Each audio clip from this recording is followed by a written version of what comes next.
नमस्कार, समाधान इन हिंदी चैनल में आपका स्वागत है। आज का वीडियो बहुत ही ख़ास है क्योंकि आज के वीडियो में मैं आपको पोएट्री के बारे में बताऊंगा। किंतु आपसे मेरा एक रिक्वेस्ट है, आप मेरे वीडियो को शुरू से अंत तक ज़रूर देखिए क्योंकि इसमें बताए जाने वाले हर एक तथ्य अपने आप में एक प्रश्न है जो विभिन्न प्रतियोगी परीक्षाओं में खासकर टीजीटी और पीजीटी में पूछे जाते हैं।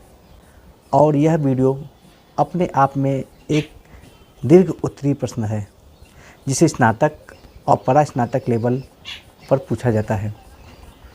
तो चलिए शुरू करते हैं। Poetry and it's definition. Poetry को हिंदी में काव्य संग्रह कहते हैं। पोएट्री को पोएम बिल्कुल भी ना समझें। पोएट्री और पोएम में भेद है।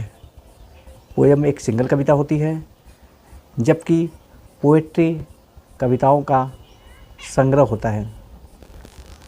Poetry is an imaginative work written in words using words which are charge with emotion and are unlike the words used in prose whose object is to give information only।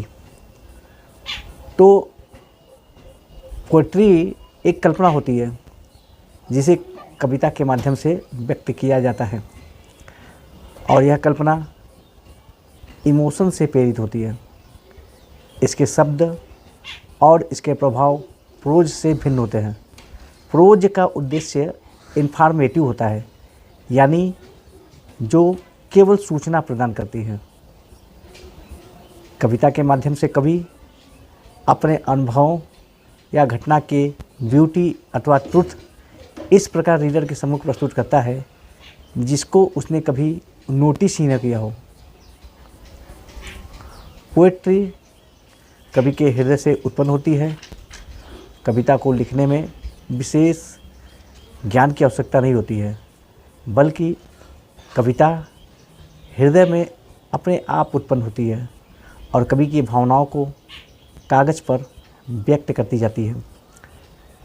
अब मैं आपको definition of poetry के बारे में बताता हूँ कि अलग अलग पोएट या राइटर कैसे पोएट्री को डिफाइन करते हैं। सबसे पहले मैथ्यू अर्नाल्ड जी का कथन है, poetry is a criticism of life under the laws of poetic truth and poetic beauty। Poetry is generally the most delightful and perfect form of utterance that human words can reach। It is a criticism of life under the condition fixed for such a criticism by the laws of poetic truth and poetic beauty। Matthew Arnold ने poetry को इस प्रकार define किया है। Matthew Arnold ने अपनी एक book जिसका नाम द स्टडी ऑफ पोएट्री है में पोएट्री को परिभाषित करने का प्रयास किया है। मैथ्यू अर्नाल्ड जी का कथन है, पोएट्री काव्यगत सौंदर्य और काव्यगत सत्यता के नियमों के अधीन जीवन का क्रिटिसिज्म है। पोएट्री जीवन को क्रिटिसाइज करती है, यानी कविता का स्वरूप कवि के जीवन के अनुरूप होती है। यदि कवि शोकाकुल है तो उसके हृदय से शोक कविता का ही उद्भव होता है। कवि का विचार जितना ज़्यादा पावरफुल होगा उसके द्वारा लिखी गई कविता उतना ही पावरफुल होगी। इस पर विलियम वर्ड्सवर्थ जी के अब विचार हम लोग समझते हैं कि विलियम वर्ड्सवर्थ ने कविता को स्वरूप को समझाने के लिए क्या कहते हैं। According to William Wordsworth, poetry is the spontaneous overflow of powerful feelings. It takes its origin from emotions recollected in tranquillity. William Wordsworth के अनुसार पोएट्री शक्तिशाली भावनाओं का एक धारा प्रवाह विचार होता है जिसका उद्भव भावनाओं से होता है। जिसे निस्तब्ध रूप में पुनः संग्रहित किया जाता है। मतलब यह है कि पोएट्री शक्तिशाली भावनाओं का स्वतः प्रवाह है, जिनका उद्भव उन भावनाओं से होता है जिन्हें हम शांत विचार से पुनः रिकलेक्ट यानी कि पुनः संग्रहित करते हैं। विलियम वर्ड्सवर्थ का यह विचार उनकी लिखी गई पुस्तक प्रीफेस टू लिरिकल बैलेट्स में प्रकाशित हुई। यह बहुत ही लोकप्रिय पुस्तक थी विलियम वर्ड्सवर्थ की। विलियम वर्ड्सवर्थ कविता निर्माण के प्रोसेस के बारे में विचार करते हैं। उनका कहना है किसी पोएम को यूं ही नहीं लिख देते हैं। पोएम को लिखने के लिए व्यक्ति का विचार स्वतंत्र और निश्चल होना चाहिए।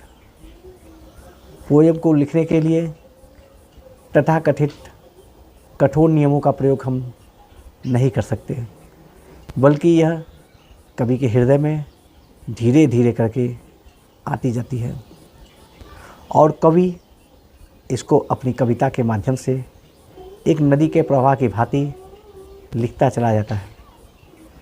विलियम वर्ड्सवर्थ पोएटिक कंपोजिशन के कुल 4 स्टेज के बारे में बताते हैं। जो पहला स्टेज है, फर्स्ट स्टेज बोलते हैं जिसे, वो है observation. Second stage reconciliation. Third stage का नाम है फिल्टरिंग और फोर्थ स्टेज जो उनका है उसको कहते हैं कंपोजिशन। फर्स्ट स्टेज जिसके अंतर्गत ऑब्जर्वेशन आता है, इसमें कवि किसी कैरेक्टर या घटना को ऑब्जर्व करता है या उसकी अनुभूति करता है, जिससे उसके हृदय में पावरफुल फीलिंग्स उत्पन्न होती है। दूसरे स्टेज में रिकन्सिलेशन आता है। इसमें कवि किसी कैरेक्टर या घटना को देखकर वह बीते हुए कैरेक्टर या घटना को याद करता है और उसे अपने चेतन मन में लाता है। तीसरे स्टेज जिसके अंदर फिल्टरिंग आता है, फिल्टर मतलब छानना। इसमें कवि अपने चेतन मन में आए हुए बीती हुई घटना या कैरेक्टर में जो अनावश्यक होता है उसको हटाकर अपनी भावनाओं को शुद्ध रूप में रीडर के सम्मुख प्रस्तुत करता है, यानी कि उसको छान देता है, हटा देता है। चौथी स्टेज में कंपोजिशन आता है। इस स्टेज में ही कविता का वास्तविक आरंभ होता है। कवि जो होता है अब एक स्मोकमैन की भांति बात करता है। विलियम वर्ड्सवर्थ के अनुसार now he became a man speaking to man, यानी कि अब वह एक ऐसा व्यक्ति बन जाता है जो दूसरे व्यक्तियों से बात करता है। इस स्टेज में यह आवश्यक नहीं है कि कवि अपनी भावनाओं को स्वयं के आनंद के लिए प्रस्तुत करे, बल्कि उसका उद्देश्य होता है कि उसके आनंद को उसके पाठकगण भी शेयर करें। विलियम वर्ड्सवर्थ का एक पोएम है जिसका नाम है द सॉलिटरी रीपर, जो इन चारों स्टेज को फॉलो करता है। अब सैमुअल टेलर कॉलरिज के पोइट्री के बारे में क्या विचार है के बारे में चर्चा करते हैं। एस.टी. कॉलरिज विलियम वर्ड्सवर्थ के ही कोलैबोरेट थे और उनके सहयोगी थे। वो कहते हैं poetry is the best words in their best order. Coleridge ने प्रोज और पोएट्री का डेफिनेशन कुछ इस प्रकार दिया।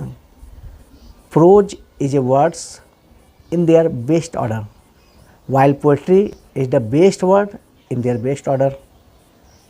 यानी प्रोज में शब्दों को उनके सबसे अच्छे क्रम में लिखा जाता है, जबकि पोएट्री में सबसे अच्छे शब्दों को उनके सबसे अच्छे क्रम में लिखा जाता है। गद्य यानी प्रोज को लिखने में शब्द भले ही अच्छे ना हो, लेकिन उनको अच्छे ढंग से सजो कर लिखा जाता है, जबकि पद्य यानी पोएट्री में शब्दों का चयन भी अच्छा होना चाहिए और उनको लिखने का जो क्रम होता है वो भी अच्छा होना चाहिए, बेस्ट होना चाहिए। कॉलरिज ने अपना यह विचार अपनी पुस्तक बायोग्राफिया लिटरेरिया में लिखा था, जिसका प्रकाशन सन 1817 ईस्वी में किया गया था। अब पोएट्री पर टी.एस. इलियट जी के क्या विचार है, इस पर भी चर्चा कर ली जाए। According to T S. Eliot, poetry is not a turning loose of emotion but an escape from emotion. It is not the expression of personality but an escape from personality. Poetry पर टी.एस. इलियट जी के विचार कुछ भिन्न हैं। T.S.. Elliot एक जाने माने critics हैं।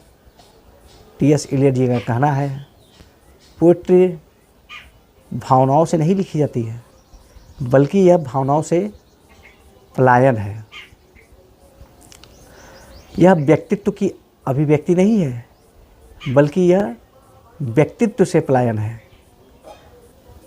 टी.एस. इलियट की यह विचारधारा, उनकी कविता, बहुत ही प्रसिद्ध कविता है जिसका नाम द वेस्टलैंड है, उसमें देखने को मिलती है। यानी कवि अपनी भावनाओं के वशीभूत ना होकर पोएट्री नहीं लिखता, बल्कि वो भावनाओं से भागना चाहता है, इसलिए पोएट्री लिखता है। इसी प्रकार कवि अपनी कविता में व्यक्तित्व की अभिव्यक्ति नहीं करता, बल्कि व्यक्तित्व के पलायन की बात करता है। इस परिभाषा से मालूम पड़ता है टी.एस. इलियट विलियम वर्ड्सवर्थ के पोएट्री के डेफिनेशन के विपरीत विचार रखते हैं। विलियम वर्ड्सवर्थ पोएट्री में भावनाओं को अधिक महत्व देते हैं और पोएट्री में क्लासिज्म की आलोचना करते हैं, जबकि इलियट जी का विचारधारा विलियम वर्ड्सवर्थ से भिन्न है और वे क्लासिज्म को महत्व देते हैं।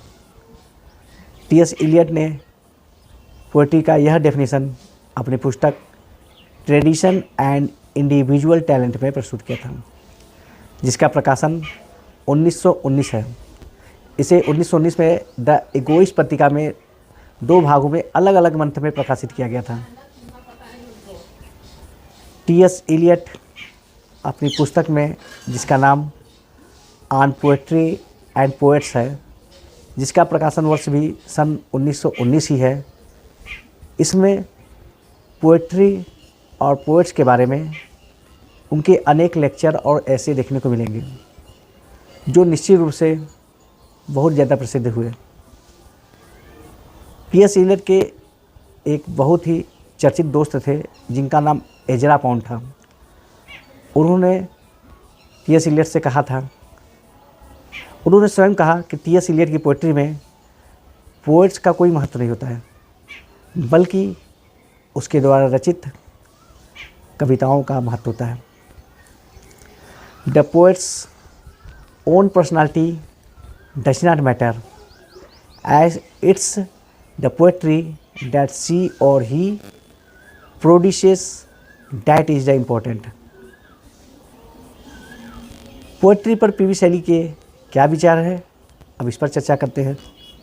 पी.वी. शैली ने पोएट्री पर अपने विचार अपनी पुस्तक अ डिफेंस ऑफ पोएट्री, जो कि 1821 में लिखी गई, में से कुछ हम कथन लेते हैं जिसको पी.वी. शैली ने पोएट्री के लिए कहा था। जैसे, poetry is the record of the best and happiest moments of the happiest and best minds. यदि पोएट्री सबसे आनंदित और अच्छे व्यक्तित्व का सबसे अच्छा और आनंदित लेखा जोखा होता है। Poetry in a general sense may be defined to be the expression of the imagination, and poetry is connected with the origin of man.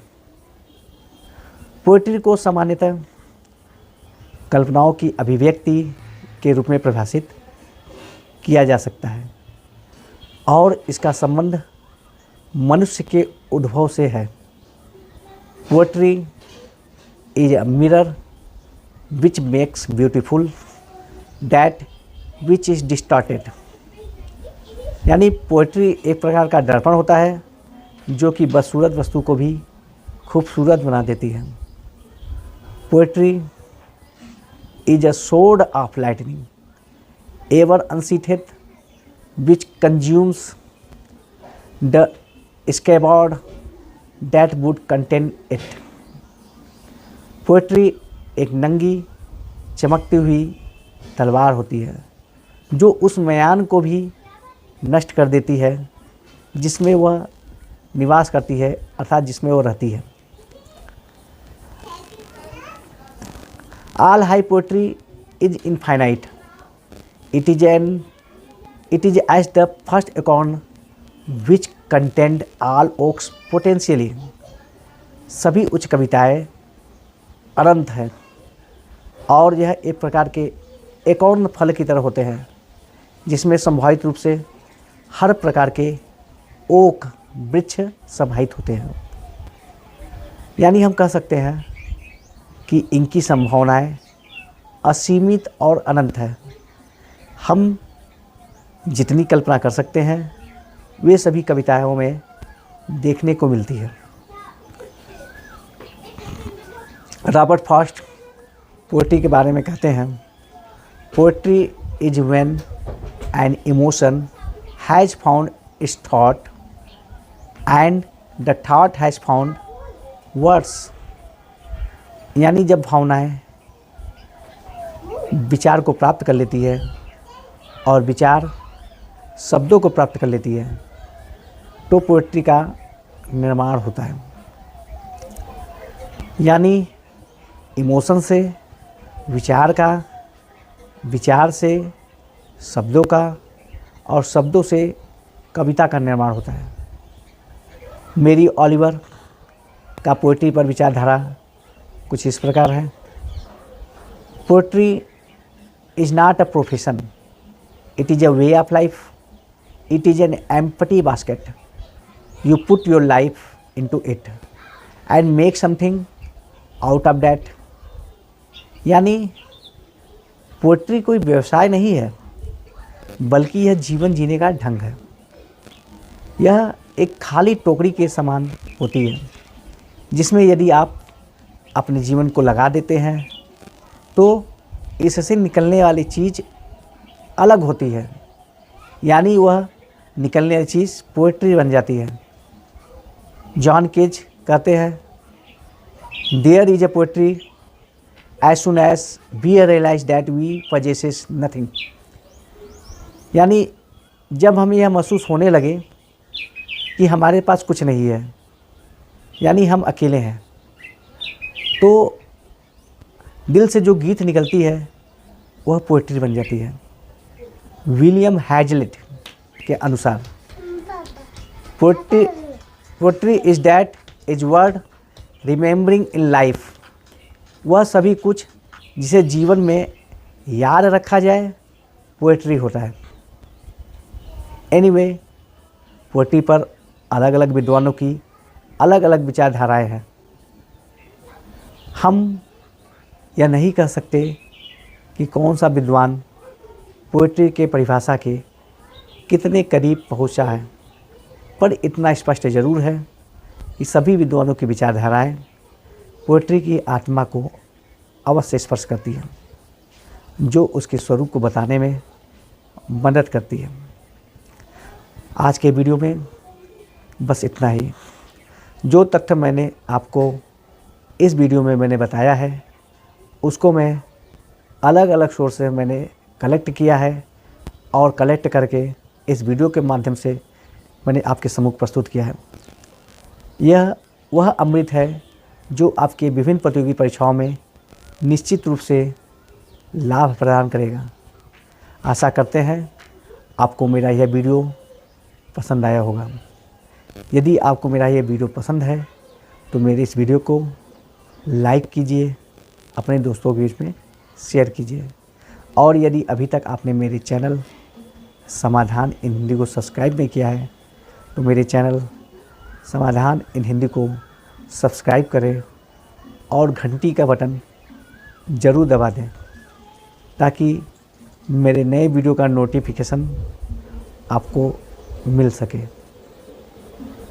तो अब अगली बार मिलेंगे फिर एक नए वीडियो एक नए टॉपिक के साथ। तब तक के लिए नमस्कार।